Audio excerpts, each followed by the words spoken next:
بسم اللہ الرحمن الرحیم۔ پاکستان سے اور دنیا سے جو خبریں مل رہی ہیں، پہلی خبر جو ہے وہ یہی ہے کہ عمران خان صاحب کو حبس بجا میں رکھنے پر پوری دنیا میں عمران خان صاحب ہدف نگاہ بن چکے ہیں۔ یعنی کہ عاصم منیر کی اس غلطی نے پوری دنیا میں عمران خان صاحب کا کیس دوبارہ کھول دیا ہے، اور خاص کر اقوام متحدہ کے سیکرٹری جنرل کے اسپوکس مین نے بالکل پاکستان کی حکومت پہ یہ الزام لگایا کہ انہوں نے جو 27ویں ترمیم کروائی ہے وہ بھی انسانی حقوق اور بنیادی حقوق کے خلاف ہے۔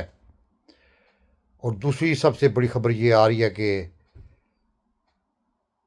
عمران خان کی بہنوں نے نہ صرف انڈیا کے چینل کو انٹرویو دیا بلکہ انٹرنیشنل چینل جو امریکہ کا ہے، ایک ویب سائٹ ہے، اس کو بھی انٹرویو دیا ہے۔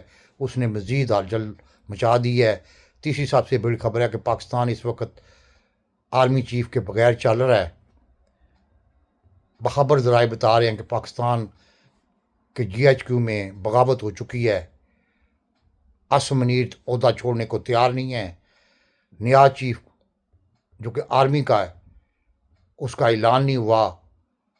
شہباز شریف لندن چلا گیا اور وہاں جا کے بیٹھ گیا ہے۔ عاصم منیر کے لیے جو 27ویں ترمیم میں ڈیفینس آف چیف کا عہدہ کریٹ کیا گیا ہے، اس سے عاصم منیر کو پریشانی ہے۔ اس کو یہ ہے کہ اگر میں نے یہ عہدہ چھوڑ دیا، کوئی اور جرنیل آ گیا تو وہ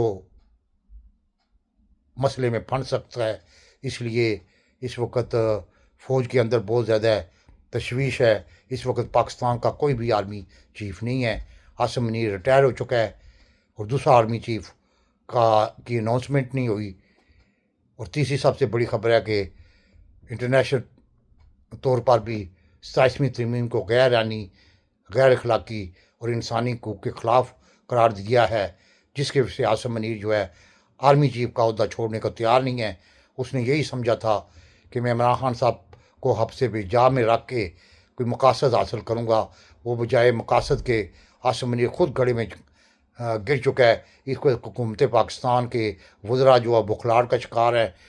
کبھی عمران خان صاحب کے بارے میں کچھ کہتے ہیں، کبھی کچھ کہتے ہیں، کبھی کچھ کہتے ہیں، اور کبھی یہاں تک کوئی جو عاصم منیر کا ایک یعنی کہ فرنٹ مین ہے، اس کا بیگ محسن بیگ، وہ کچھ اور کہہ رہا ہے، وہ کچھ اس طرح کی باتیں کر رہا ہے کہ عمران خان صاحب کو نقصان پہنچ چکا ہے اور پہنچا دیا گیا ہے، یعنی کہ اور ملک میں افراتفری ڈالنے کی خبریں وہ دے رہا ہے۔ تو یہ حالات و واقعات بڑے گمبھیر ہیں۔ عاصم منیر نے 27ویں ترمیم کرا کے بھی عمران خان صاحب سے وہ ڈر رہا ہے، حالانکہ عمران خان صاحب کیا کر سکتے تھے، لیکن اس کو خطرہ ہے کہ اگر عوام سڑکوں پہ آ گئی تو اس کو پکڑ کے، عاصم منیر کو پکڑ کے نہ صرف ڈی چوک پہ پھانسی دی جائے گی بلکہ اس کو نشان عبرت بھی بنایا جا سکتا ہے۔ اس وقت جنرل سائش شمشاد صاحب ریٹائر ہو چکے ہیں، ان کے خلاف بھی خبریں آ رہی ہیں کہ ان کا کوئی کورٹ مارشل کی تیاری عاصم منیر کر رہا ہے، لیکن عاصم منیر خود جو ہے وہ بے اختیار ہو چکا ہے۔ آج سے یعنی کہ 12 بجے کے بعد پاکستان میں وہ بے اختیار ہو چکا ہے، کیونکہ 29 نومبر کو وہ ریٹائر ہو چکا ہے۔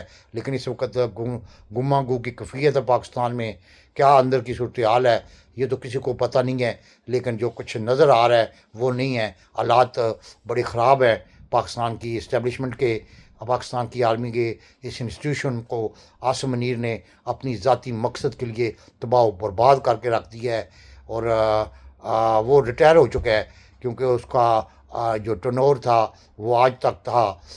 آج رات 12 بجے تک پاکستان میں اب آپ کو پتہ ہے کہ 30 ہو چکی ہے، لیکن وہ ابھی تک عہدہ چھوڑنے کو تیار نہیں ہے۔ تو پاکستان میں جو موجودہ حکومت کے وزراء ہیں وہ کہتے ہیں کہ نوٹیفیکیشن کی ضرورت نہیں ہے، وہ ان کا عہدہ آلریڈی چلے گا۔ تو لیکن جو آئینی ماہرین ہیں وہ کہتے ہیں کہ اس کا جو ہے نوٹیفیکیشن ہونا چاہیے، اور نیا چیف جو چاہے اس کے انڈر ہی کام کرے، لیکن وہ نیا چیف بھی آنا چاہیے۔ اب یہ بڑا مسئلہ بن گیا ہے، اگر نیا چیف آتا ہے تو وہ آپ کو پتہ ہے پھر پرانا چیف جو ہے وہ چاہے ڈیفینس کا چیف ہو جو بھی ہو، اس کو نکال باہر کرے گا تو حالات بڑے سنگین سے ہیں. آگے دیکھیں کیا صورتحال ہے.